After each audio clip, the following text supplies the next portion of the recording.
Warranty for this system అనుకున్నాం కదా.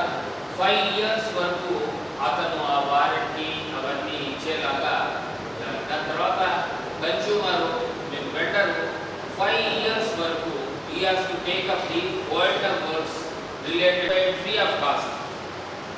ఏదైతే కన్స్యూమర్ ఏదైనా మాడ్యూల్ కానీ అదర్ బిఓక్యూలో ఇన్వర్టర్ కానీ బ్రేకర్స్ కానీ ప్రొటెక్టివ్ డివైస్ కానీ సోలార్ మీటర్ కానీ పని చేయకపోతే మాత్రం the vendor has to replace all those things free of cost.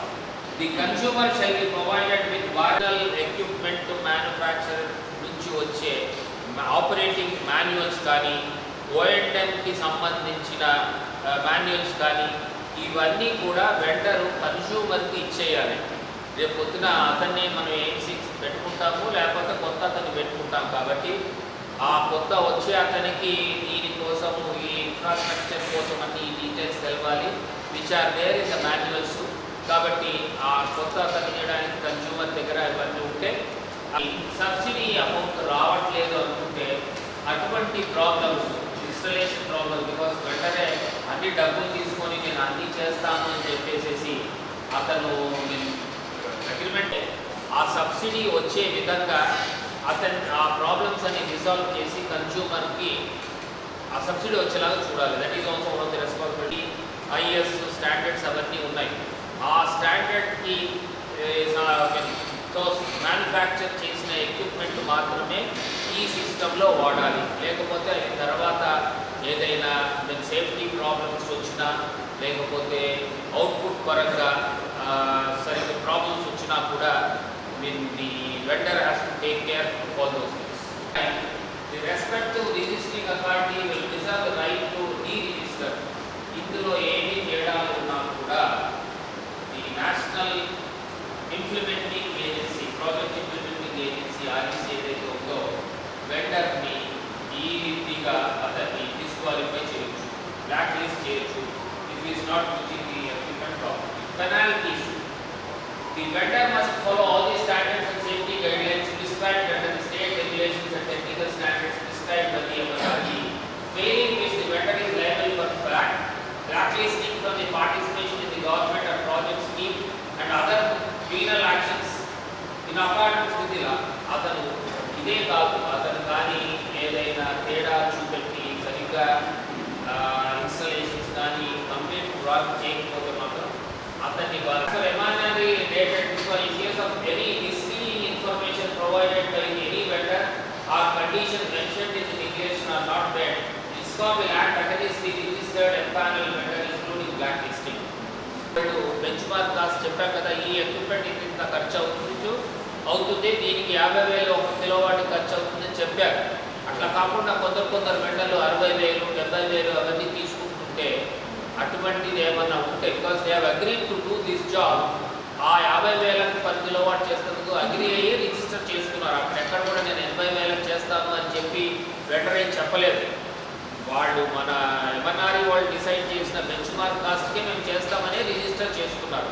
అట్లా చేసుకొని ఇప్పుడు కన్స్యూమర్ దగ్గర పోయి 50,000 బదులు 60,000-70,000 వసూలు చేస్తుంటే మాత్రం ఎంఎన్ఆర్ఈ దృష్టికి కానీ అది వెళితే త్రూ కన్స్యూమర్ ద్వారా వెళ్ళొచ్చు, డిస్కౌంట్ ద్వారా వెళ్ళొచ్చు, వెళితే మాత్రం అతన్ని బ్లాక్ లిస్ట్ చేసే ఛాన్స్ ఉంటాయి అనమాట. Because he has agreed to do the job for 50,000 as and is that if is collecting. కొందరు చెప్తున్నారు 80,000 కూడా కలెక్ట్ చేస్తున్నారు సార్ అది అని చెప్పేసి.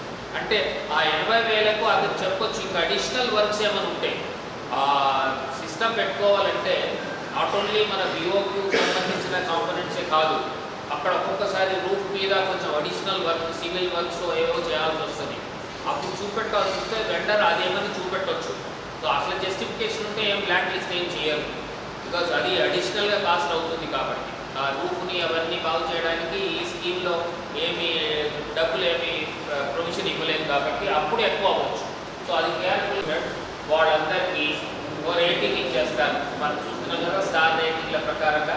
సో కన్స్యూమర్ కావాలనుకున్నప్పుడు పోర్టల్లోకి వెళ్ళి అతని ఈ సిస్టమ్ కావాలనుకున్నప్పుడు ఆ పోర్టల్లో ఏ పర్టికులర్ వెండర్కి ఏ రేటింగ్ ఉన్నాయి, మంచి రేటింగ్ ఉన్న వెండర్స్ అయితే అతను పోవచ్చు. దట్ ఈస్ ఆల్సో ఈ రేటింగ్ అనేది అట్లా హెల్ప్ చేస్తుంది అనమాట వెండర్కి.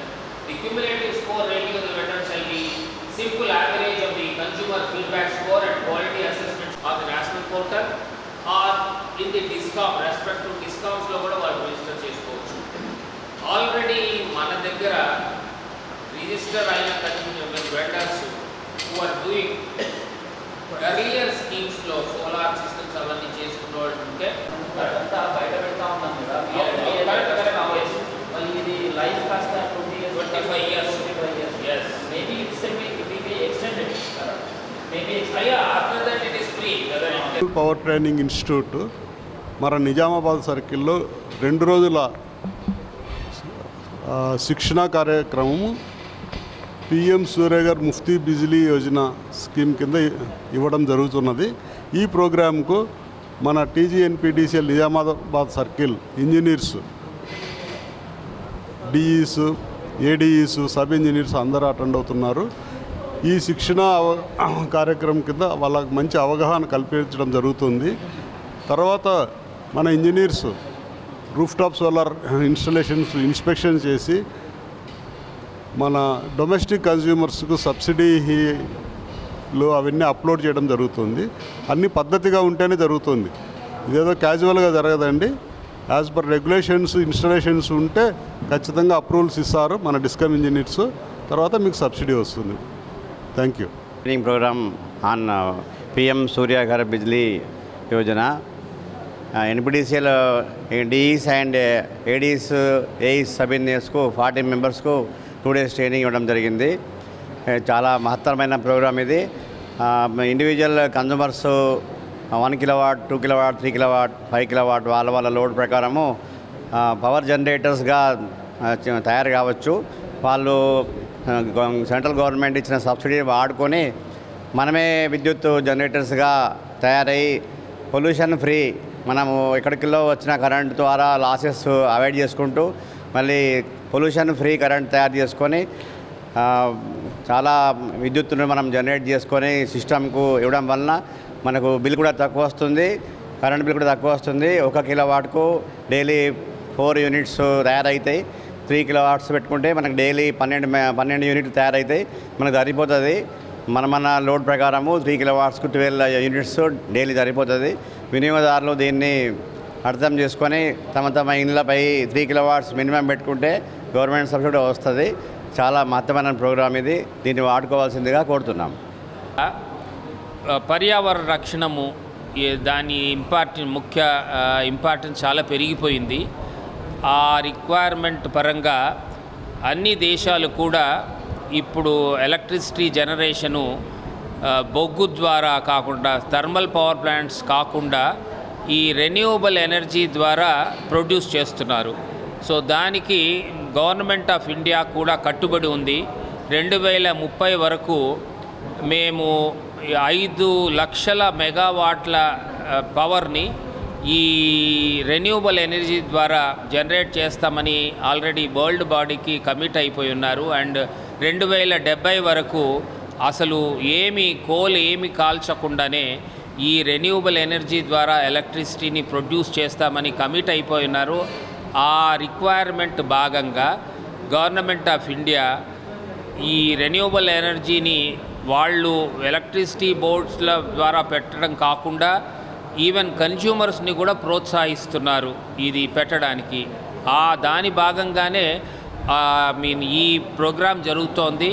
డిస్ట్రిబ్యూషన్ ఇంజనీర్స్ ద్వారా అందరు డిస్ట్రిబ్యూషన్ కంపెనీలో ఉన్న కన్జ్యూమర్స్లో రూఫ్ టాప్లలో ఈ సోలార్స్ కూడా పెడితే అది గవర్నమెంట్ చేసే ఈ కార్యక్రమంలో కూడా కొంచెం పాలు పంచుకుంటుందనే ఉద్దేశంతో అండ్ అందరు కన్జ్యూమర్స్కి ఆ డబ్బులు ఉండకపోవచ్చు కాబట్టి గవర్నమెంట్ సబ్సిడీ ఇస్తూ ఉంది. ఈ స్కీమ్లో 1 kilowattకి 50,000 ఖర్చు అవుతే దాంట్లో 60% అంటే 30,000 రూపాయలు సబ్సిడీ ఇస్తోంది. అట్లా ఒక consumer 3 kilowatts solar power install చేయడానికి ఈ స్కీమ్లో ప్రొవిజన్ ఉంది.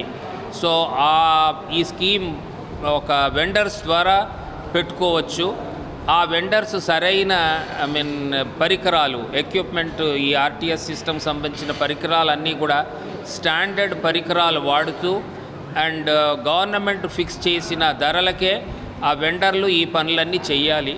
సో ఏ విధమైన స్టాండర్డ్ ఎక్విప్మెంట్ వాడాలి, ఆ సేఫ్టీ నామ్స్ ఏ విధంగా వాడాలి, ఇది కన్జ్యూమర్లని వాళ్ళకి కానీ ఈ ప్రాసెస్లో వెండర్తో కానీ డిస్ట్రిబ్యూషన్ కంపెనీస్తో కానీ ఏదైనా ఇబ్బందులు ఉంటే వాళ్ళు ఎవరిని అప్రోచ్ కావాలి, దానికి సంబంధించిన అన్ని డీటెయిల్స్ ఈ 2 రోజుల ట్రైనింగ్ కెపాసిటీ బిల్డింగ్ ద్వారా అందరు డిస్ట్రిబ్యూషన్ ఇంజనీర్స్కు ఇవ్వడం జరిగింది. సో ఆ భాగంగా మేము REC ద్వారా వచ్చేసి ఈ ట్రైనింగ్ ఇక్కడ ఇచ్చాము.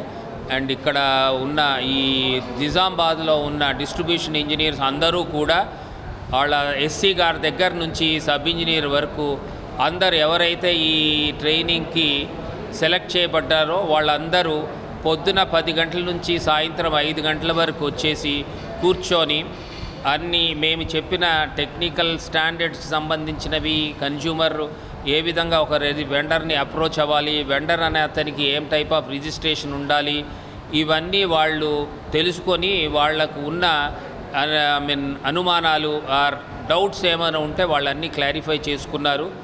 ఈ ప్రోగ్రాం చాలా సక్సెస్ఫుల్గా ఈ 2 రోజులు ఇక్కడ జరిగింది.